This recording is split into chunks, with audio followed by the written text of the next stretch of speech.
Gracias, Sergio. Muy buenos días. Muy buenos días a todos los medios de comunicación que nos acompañan. Y para compartir el día de hoy, pues las deficiencias de COFEPRIS no es un secreto.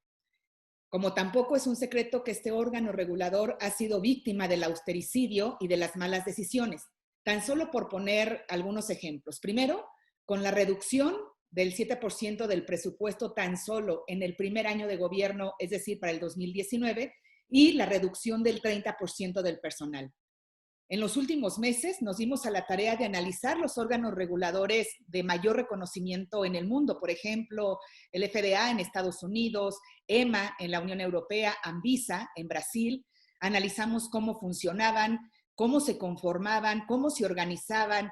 Era más que urgente poder proponer un relanzamiento de una agencia reguladora en México con una estructura de avanzada que sea capaz de responder a los retos que se acumulan, sumados incluso a lo que se reflejó durante los meses de mayor crisis de la pandemia por COVID-19. Y diseñamos una propuesta que además fue enriquecida por especialistas en la materia y que finalmente presentamos en el Senado de la República el 2 de septiembre, es decir, iniciado este periodo legislativo. Sin desconocer que días previos, el 18 de agosto, se publicara en el Diario Oficial de la Federación un acuerdo de la Secretaría de Salud en el que anunciaba la adscripción de COFEPRIS a la Subsecretaría de Prevención y Promoción a la Salud. Yo reconozco, y siempre lo he dicho, que mi deber ser como senadora, como representante de las y los mexicanos, como representante y además integrante del Poder Legislativo, es proponer lo correcto. Sí, yo soy de quienes señalan las deficiencias del gobierno, pero también soy quien hago propuestas y alternativas para la solución de los problemas. Lo que el gobierno federal hizo con la COFEPRIS es un retroceso en la estructura del sistema de salud. Es una involución en la administración pública federal. Un órgano desconcentrado que deja de serlo para formar parte de una estructura burocrática que no atiende las circunstancias ni necesidades del país. No cabe duda que hay legisladores de Morena que reconocen que el presidente se equivoca. Hace poco más de una semana, yo misma me acerqué a compañeros senadores y senadoras de Morena que participamos en la Comisión de Salud para compartirles mi preocupación por este tema. Ellos mismos me comentaron que estaban preparando una iniciativa para la descentralización de COFEPRIS. Ofrecí mi disposición de sumar, de analizar una propuesta, de poder identificar las coincidencias y construir juntos una alternativa que rescatara a COFEPRIS, de que presentáramos como Comisión de Salud, con la representación de todas las fuerzas políticas, un mismo proyecto. Pero como es muy común en Morena, puede más la soberbia que las ganas de sumar, de escuchar y de construir. Decidieron presentar solos una iniciativa que, debo decir, no era mala, aunque pudo ser mejor.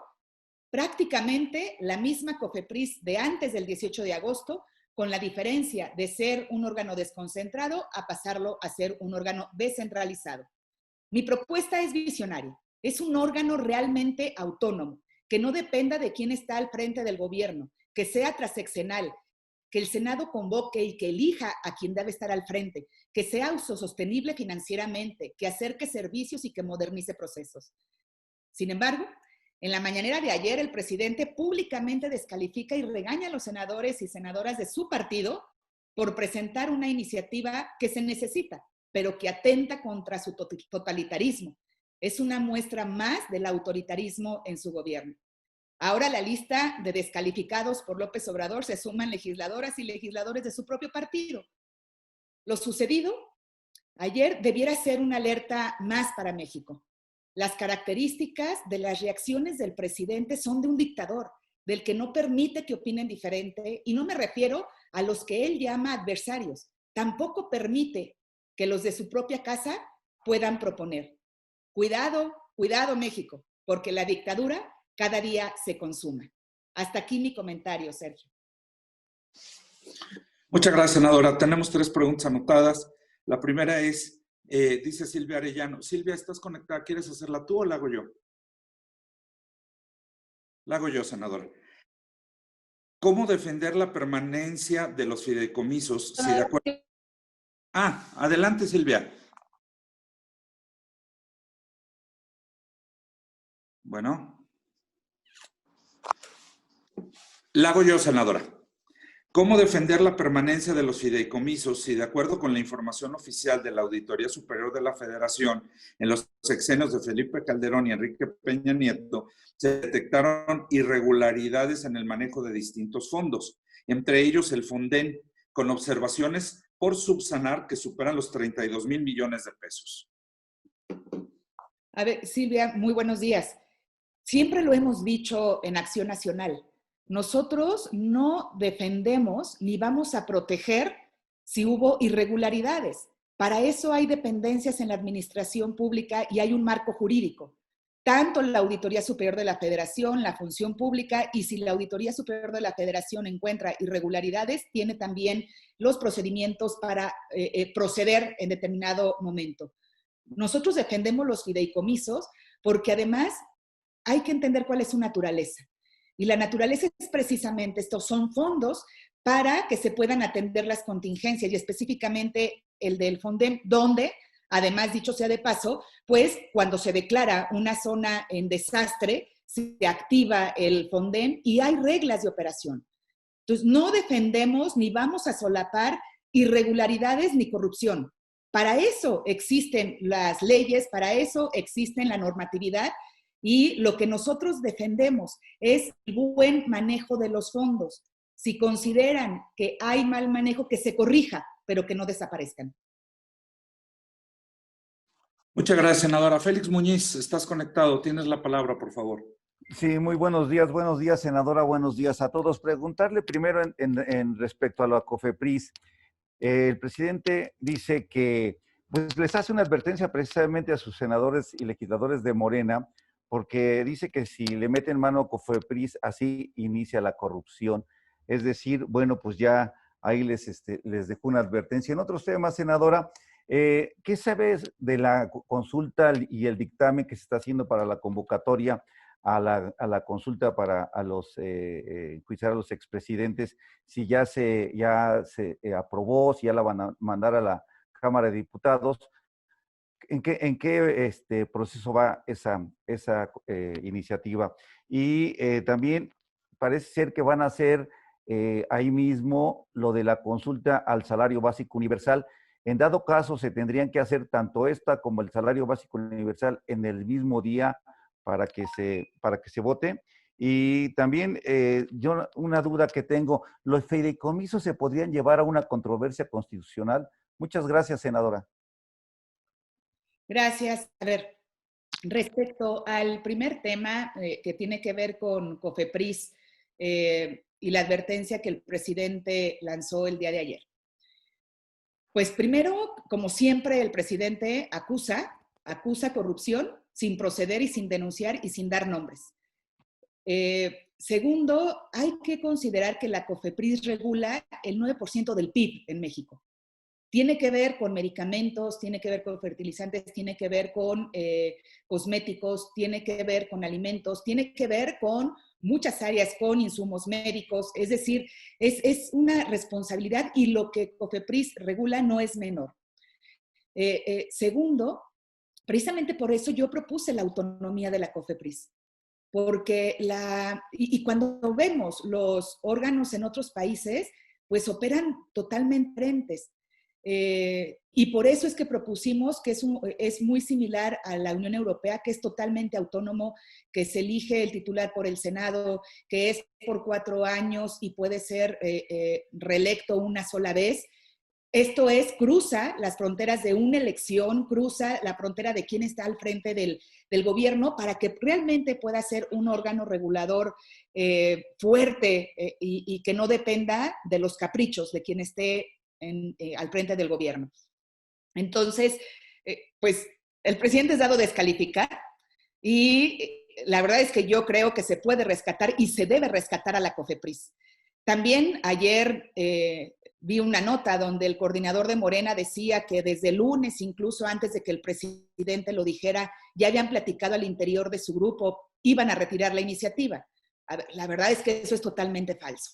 Porque la iniciativa, de hecho, apenas apareció registrada el martes. Es decir, el lunes la enviaron para su registro, no la retiraron. Fue todo lo contrario.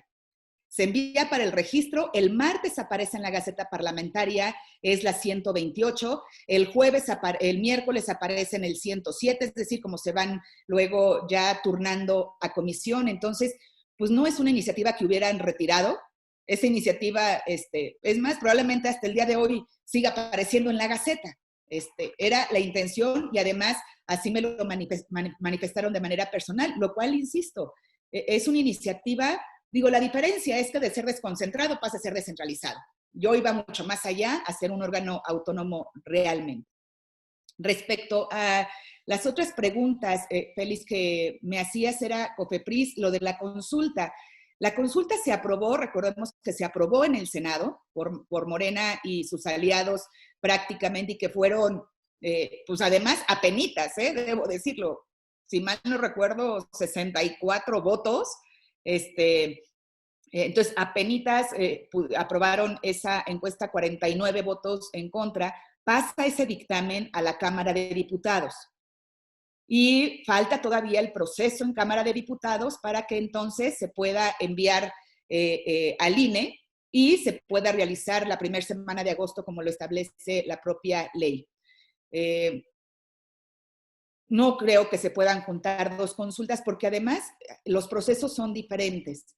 Es decir, la consulta, esta consulta que fue solicitada por el presidente, que además es una consulta sin sentido, que no pregunta absolutamente nada y que no va a resolver absolutamente nada, ya pasó por el proceso del poder, la validación del Poder Judicial, donde le compusieron la plana al presidente, pasó por el Senado, por la Comisión de Gobernación, y ahora pasa a la Cámara de Diputados. Todavía sigue en curso el proceso para que se pueda turnar y se realice en el mes de agosto, como lo establece la ley del próximo año. ¿Y me faltaba alguna otra pregunta, Félix? Sí, la otra es que si los fideicomisos, esto que se hizo en la Cámara de Diputados se pudiera impugnar a través de una controversia constitucional, sería, desconozco, quisiera que me precisaras. Y precisando algo de la COFEPRIS, ¿la iniciativa que presenta Morena saldría descafeinada, por decirlo así? A ver, respecto al primer tema de los fideicomisos, cada uno de los fideicomisos tiene sus propias reglas de operación, no son reglas comunes, por la naturaleza que atiende cada uno, que a mí me dio mucho gusto ver cuando retiran la reserva, donde pretendían incluir el Fondo de Salud para el Bienestar, es decir, el Fondo de Gastos Catastróficos. Y retiran la reserva, aunque amenazan con modificar, con una reforma a la Ley General de Salud, para que este fondo puedan hacer uso del recurso para lo que no es. Y sí debo advertir en el caso de este fondo, que no son recursos federales. En este fondo hay recursos de las entidades. Incluso hay recursos, porque recordemos que lo que era el Seguro Popular había una participación ciudadana, era tripartita, y se iba a un fondo común y luego un porcentaje del presupuesto, que si mal no recuerdo era el 7% del presupuesto asignado a salud, se iba al Fondo de Gastos Catastróficos y tenía una garantía para 10 años, cuando menos.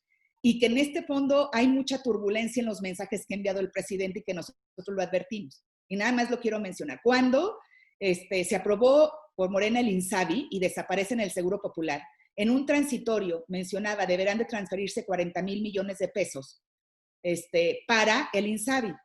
Nada más que el fideicomiso del Fondo de Gastos Catastróficos no depende de la decisión de una persona. Cada fideicomiso tiene un comité que toma decisiones. Entonces, por eso habría que analizar. Cada fideicomiso tiene su propia naturaleza y en determinado momento se analizaría el recurso con el que se pudiera recurrir en todo caso. Y de COFEPRIS, que si saldría descafeinado. A ver, ¿cómo era COFEPRIS antes del 18 de agosto? Un órgano desconcentrado. Y para que más o menos tratar de dar algunos ejemplos, un órgano desconcentrado, a diferencia del descentralizado. El órgano desconcentrado es como el SAT, que está desconcentrado de la Secretaría de Hacienda, como lo está la Comisión Nacional Bancaria de Valores, la Comisión Nacional de Seguros y Fianzas. Estos son órganos desconcentrados que dependen orgánicamente de la Secretaría de Hacienda. El órgano descentralizado, lo que propone Morena, es como, por ejemplo, el Infonavit, el IMSS, la CFE, que son descentralizados, que jurídicamente tienen patrimonio propio y autonomía.